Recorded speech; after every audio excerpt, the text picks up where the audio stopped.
बड़े नेताओं पर हमले की फिराक में थे आतंकी।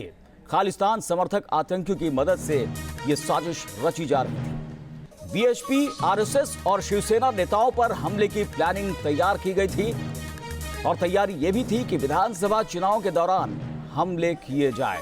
ये साजिश रची गई थी। खुफिया एजेंसियों को आईएसआई पर शक है।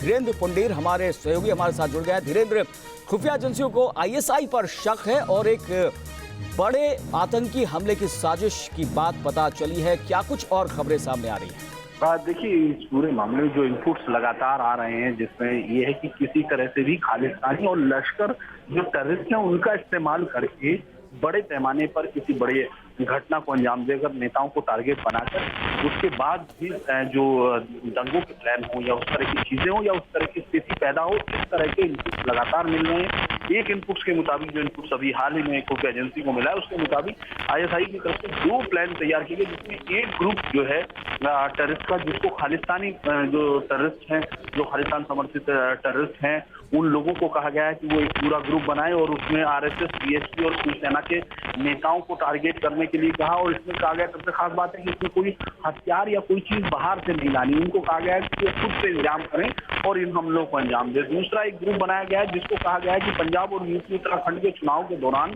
काफी बड़े मात्रा में आतंकी हमलों का इसको करे। इसमें लश्कर के आतंकियों को कहा गया है कि वो पूरी तरह से करेंगे। ये एक इनपुट्स है जिसके आधार पर कार्रवाई कर रही है। मिले इनपुट्स के मुताबिक एजेंसीज अब फर्दर कार्रवाई कर रही है।